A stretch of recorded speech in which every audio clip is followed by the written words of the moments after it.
Hello, welcome to the channel. Subscribe, leave a like, and don't forget to write a comment. Enjoy watching.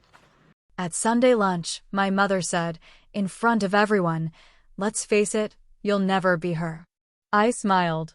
I said nothing, but I felt something snap, so quietly it almost sounded like relief. The kind of relief you get when the doctor finally names the disease that's been eating you alive for years. Finally, a diagnosis. Not a cure, of course. Just proof that you weren't imagining it. The roast chicken was dry, the way it always was when she was angry, or trying not to be. She'd overcook it, punish the bird for our sins.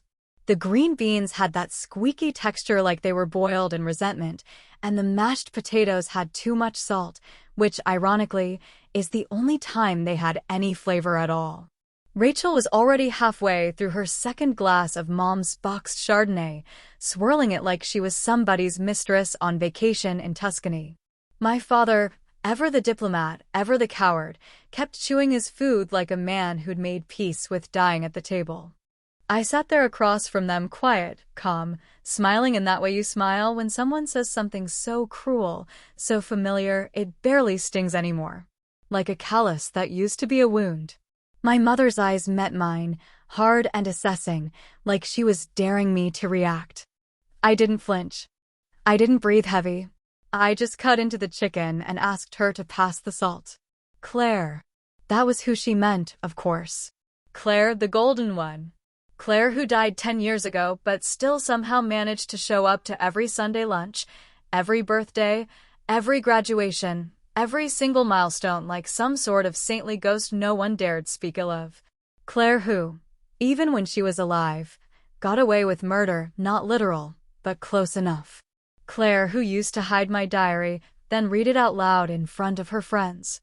Claire who borrowed my favorite dress the night of my junior prom and returned it with a wine stain and no apology. Claire who laughed when I cried and cried when I succeeded. Claire who got into Brown, then dropped out, then became a yoga instructor with a coke problem that no one ever talks about.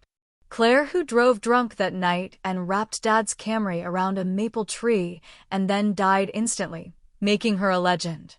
You see, dying young does that. It makes people forget who you really were.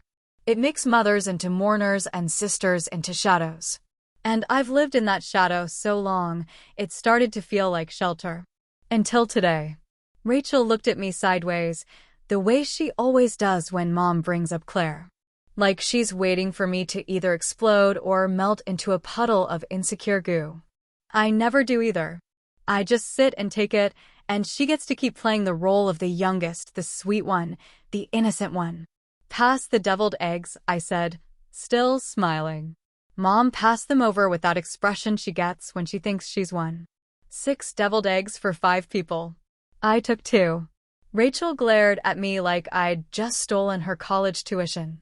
Maybe I had. Wait, 6 deviled eggs for 5 people? That's 9, right? Anyway, nobody said a word for the next 10 minutes. The tension had the texture of that awful Jell-O salad she insists on making for holidays. Lumpy, unnatural, full of bitter little surprises. Then Mom started talking about Claire's birthday coming up. She would have been 40 in April. 40. As if that means anything now. She always loved this time of year, Mom said, stabbing her fork into the stuffing. She used to say the air smelled like possibility. No, she didn't. Claire never said crap like that. Claire said things like, "You look like you shop at Kmart," or "Don't embarrass me tonight, okay?" But sure, let's all pretend she was a poet. I nodded, pretending to remember something sweet about her. Rachel dabbed her eyes with a cloth napkin like a goddamn soap opera extra. "I miss her every day," Mom said, and then, as if on cue, turned to me. "But some things just can't be replaced." There it was. That was the moment. That cold little dagger wrapped in nostalgic wrapping paper. "I know," I said softly. She was one of a kind. And then I smiled again. Not a real smile. Not even close. The kind of smile you give when someone kicks you under the table, but you pretend it didn't hurt. After lunch, I helped clear the table. I even scrubbed the baking tray with steel wool until it squealed, just to hear something scream. When I finally left, Mom kissed me on the cheek and said, "Thank you for coming. It's good to see you trying." "Trying what?" I asked. But she was already walking away, humming something tuneless, dragging a chair back into place. That night, I slept better than I had in weeks. And then the next morning, I got the text from Rachel. "What did you do?" "Mom's been crying all night." I stared at it for a long time, wondering if I'd missed something, wondering if maybe I'd said more than I thought. But no, I didn't do anything, right? The thing about dead girls is they don't change, not the way the rest of us do. They stay exactly the same, frozen in the best light, remembered for their brightest moments, no matter how many darker ones lived in their shadow. Claire's room still looked like she might walk back into it any second, even though she'd been gone for 10 years. 10 whole years. That's over 3,000 days of pretending her toothbrush needed replacing and her bed couldn't be touched. My mother kept it like a museum exhibit, hairbrush still full of her blonde strands, perfume bottles that hadn't been spritzed since the Bush administration, and a cracked picture frame of Claire holding our dog, Daisy. Like she hadn't just threatened to leave the gate open and let her run away. Every time I went in there, it smelled like rosewater and denial. A stale sweetness that made my stomach twist. Mom still called it her room, like Claire might show up late to dinner with some new tragedy she'd weathered and a boy in tow to prove how lovable she was. I think, deep down, my mother believed Claire wasn't really dead, just delayed. Maybe stuck in some kind of celestial traffic jam.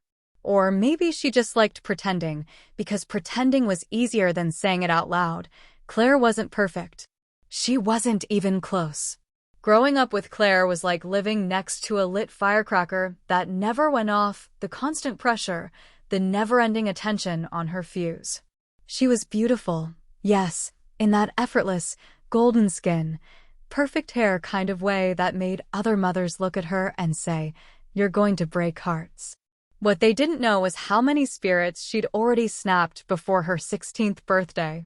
I remembered my high school graduation, not because of the speech I gave, but because of the one I didn't. Claire had offered to proofread it, said I'd probably need help with the grammar since public speaking isn't really your strength. I should have known better, should have seen the trap when she smiled too wide. She changed just enough words in my notes to trip me up, made sure the pages were out of order. When I stood in front of 500 people and stumbled like I'd never seen my own name before, Claire just smiled from the crowd and clapped like a proud parent. I never told anyone. What would have been the point? Claire died fast, they said. At least there was that. She'd gone to a party, drank more than she could handle, flirted with someone else's boyfriend, and peeled out in Dad's car like she was invincible. She wasn't. The maple tree she hit was solid, unmoved, ancient. Her neck snapped, and they told us she probably didn't feel anything. But we did. We felt everything. Especially Mom. From the moment the coroner zipped her up, my mother decided Claire was an angel. All her mistakes vanished. Her lies evaporated. Even the D she got in calculus was suddenly because the teacher didn't understand her brilliance. Claire became a legend, a symbol of everything good and soft and radiant, and I became her opposite. The other daughter. The quiet one. The one who kept things running while the rest of the family spun in orbit around a ghost. Rachel, the baby, had it easier. She was young enough when Claire died that she got to benefit from the grief without carrying the blame. She got attention because she was fragile, and she got freedom because Mom was too tired to control her. And me? I got responsibility. I got grocery lists and late-night pickups and being the one who remembered to cancel Claire's gym membership after 6 months of it charging on Dad's card. People say grief brings families together. I think it turns them into constellations, scattered, cold, burning from far away. We orbited Claire's absence like she was still the sun, and Mom kept the flame alive with birthday cakes no one ate and toasts no one felt. I remember my own wedding day, standing in a white dress beside a man I thought I loved, looking out into the reception as Mom dabbed her eyes at the memory of a bridesmaid slot that was never filled. She cried harder for Claire's absence than she smiled for my vows. And I knew then I'd never get out from under that shadow. Not unless I moved the sun. The text came at 9:07 p.m., a dull chime that snapped me out of the past and dropped me right back into the stale present. I need to see you. Alone. No punctuation. Just those 6 words, flat and final. I stared at them, thumb hovering above the screen. Was this guilt finally catching up with her? Or just another stage performance, starring Claire as the eternal victim and me as the ungrateful supporting act? I didn't reply. Not right away.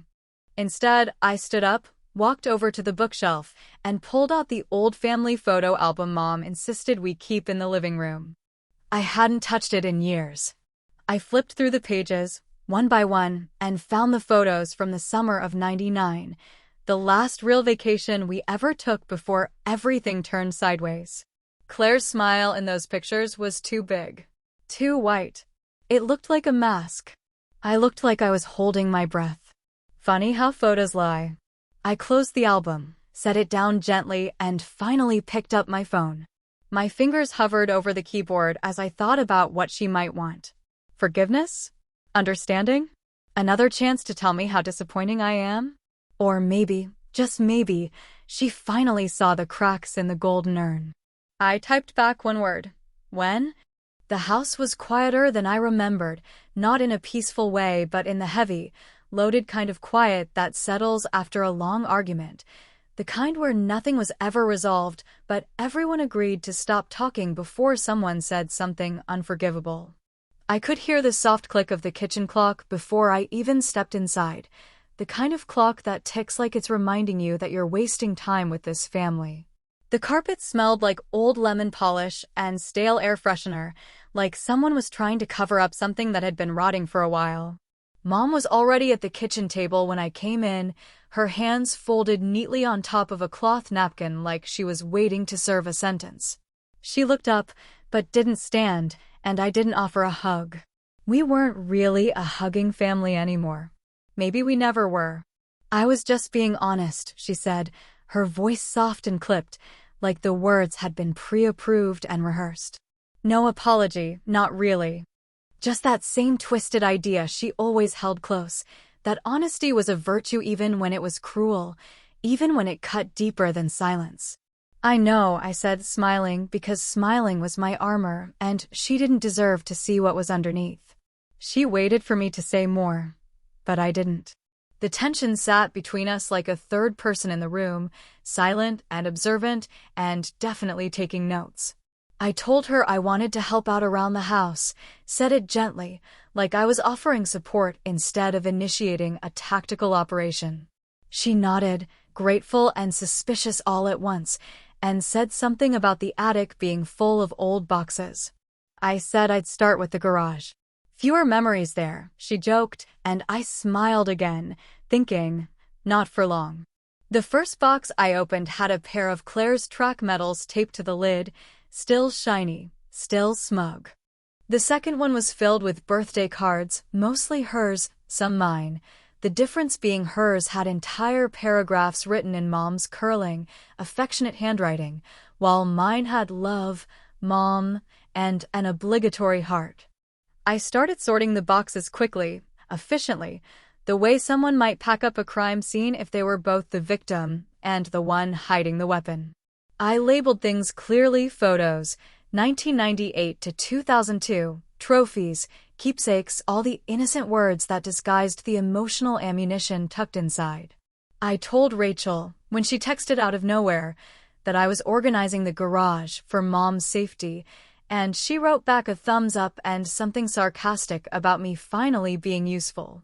That was the thing about Rachel, she still thought I cared about being liked. She never noticed when I stopped wanting anything from her at all. By the end of the second day, I'd found the photo albums. Some of them were harmless, baby pictures, holiday shots, the usual lies we frame and call memories. But a few of them, well, let's just say they were curated very specifically to celebrate Claire's greatness. There were entire pages with captions like Claire's first award and Claire's solo in the choir, while my face showed up in the background, blurry and off-center, like I'd photobombed my own childhood. I kept 3 albums, the ones that had our family in them before the worship began, and took the rest to the fire pit behind the garage. They didn't scream when they burned, but I did feel warmer watching them curl into ash than I had during any family Christmas. The next move wasn't hard, not after all that silence. I remembered just enough of Claire's handwriting to fake a diary entry. I didn't make it wild or cruel. That would have been obvious. I made it subtle, just sharp enough to leave a mark. A line here, a phrase there. Rachel gets on my nerves sometimes. I don't think she's as sweet as she pretends. Or, I know Mom thinks she's fragile, but she's just needy. I took a picture of it with an old Polaroid camera I found in the attic and mailed it anonymously to Rachel. No note, just the page and the implication.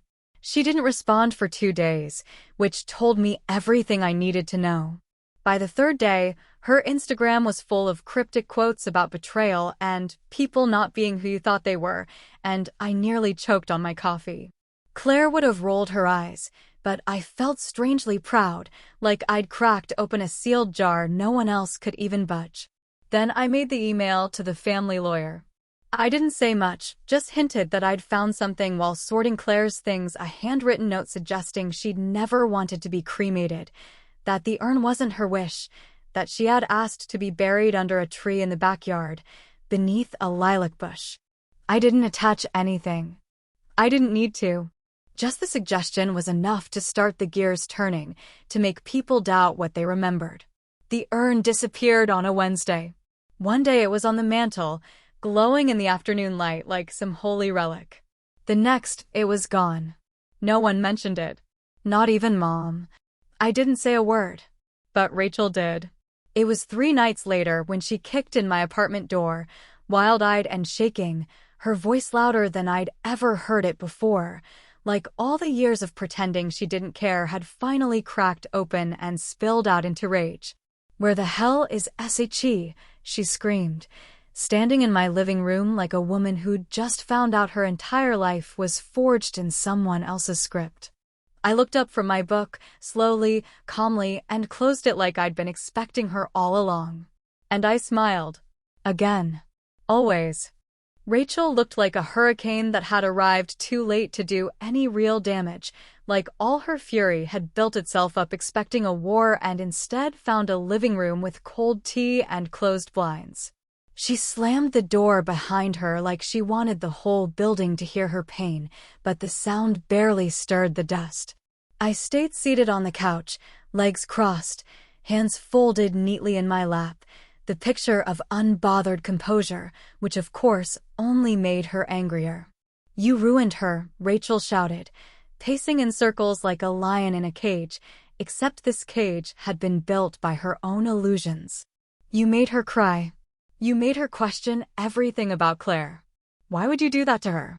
I tilted my head slightly, like I was trying to hear her better, though every word hit as clear as glass.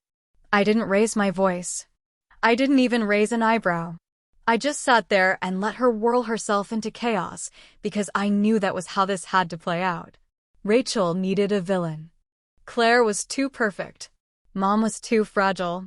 Dad was too absent. That only left me. "I didn't do anything," I said calmly, my voice low and even like I was reading a weather report. "You're the ones who built that little shrine of lies. I just cleaned it up."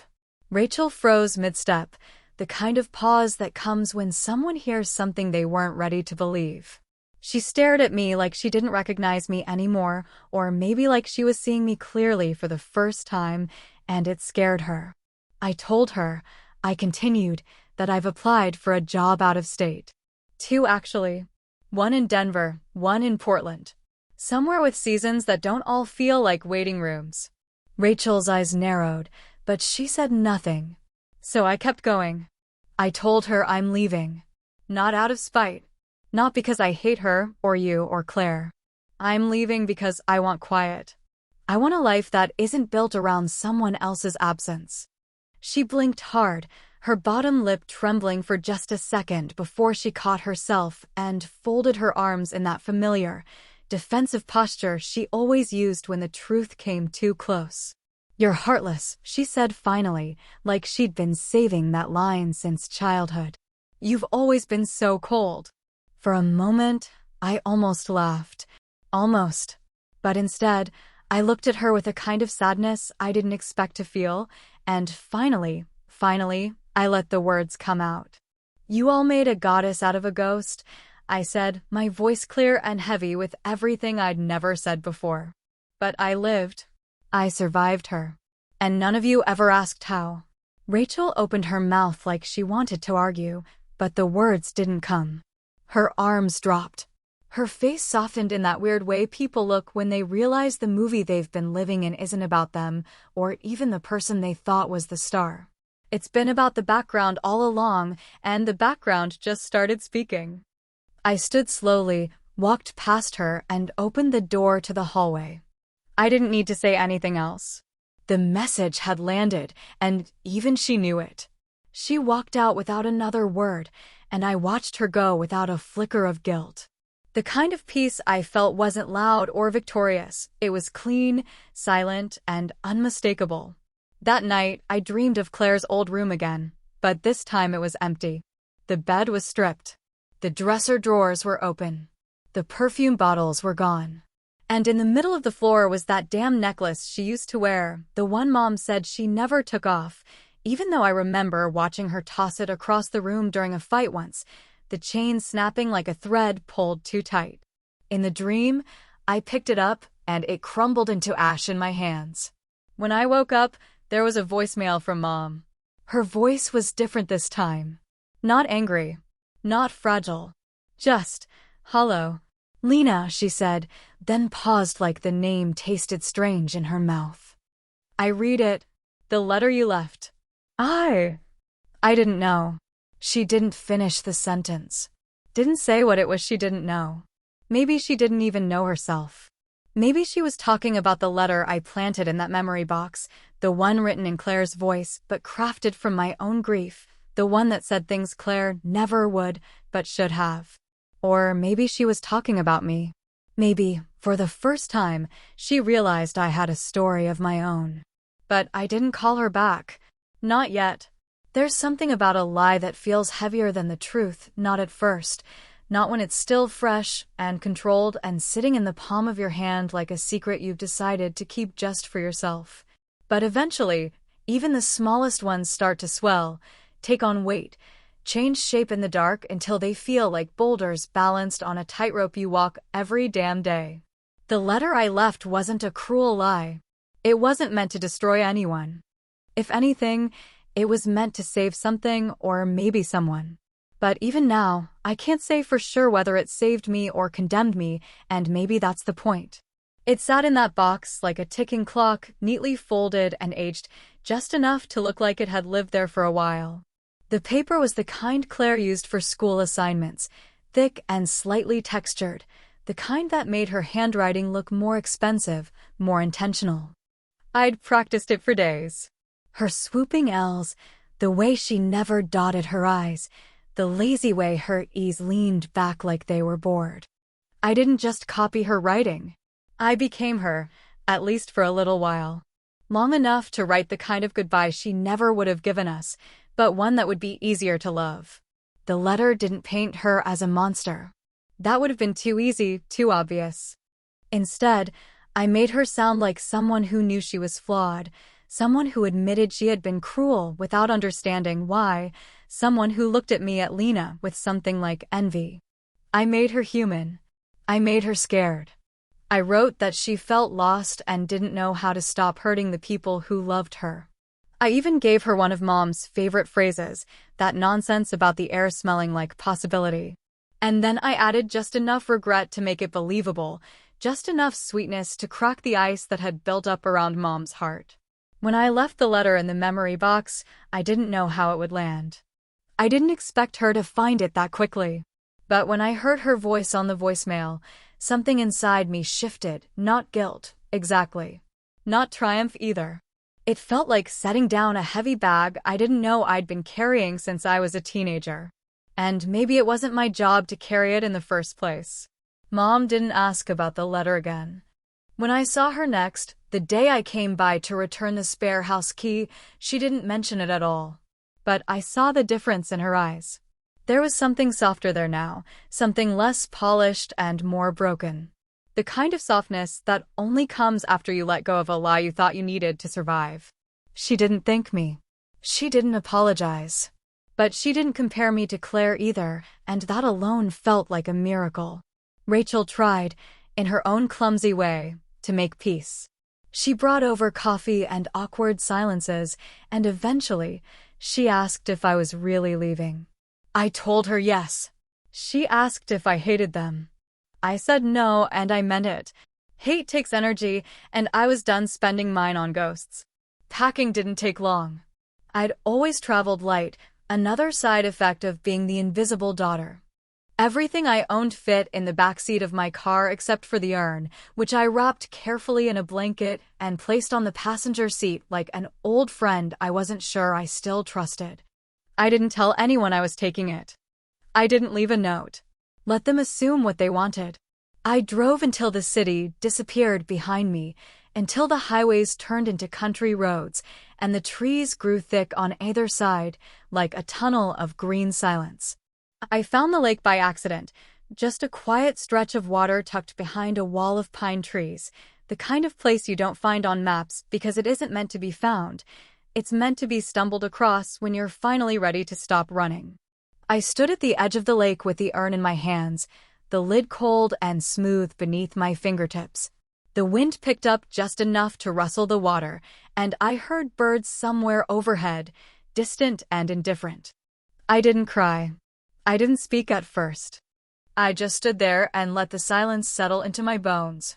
Then, finally, I whispered, "You don't own me anymore." I opened the urn and let the ashes pour out into the breeze. They scattered quickly, the way memory does when you stop clinging to it, the way people do when you stop pretending they were more than they were. Some of it landed on the water. Some of it hung in the air like a slow confession. None of it came back. I sat down on a rock near the shoreline and pulled out the envelope I'd kept hidden in the lining of my suitcase. The real letter. The one Claire wrote the summer before she died. I'd found it by accident, tucked in the back of one of her notebooks, sealed and addressed to me, but never given. The handwriting was hers. The return address was the house we both hated. I never opened it. Not once. I held it in my hands now, feeling its weight, not physical, but the kind of emotional gravity that makes your chest feel too full. I could have read it right there. I could have known what she wanted to say. Maybe it was an apology. Maybe it was nothing. Maybe it was everything I'd already imagined and more. But I didn't need it. I struck a match against the rock, held the flame to the corner of the envelope, and watched it catch. The paper curled in on itself, the ink disappearing before it ever had the chance to speak.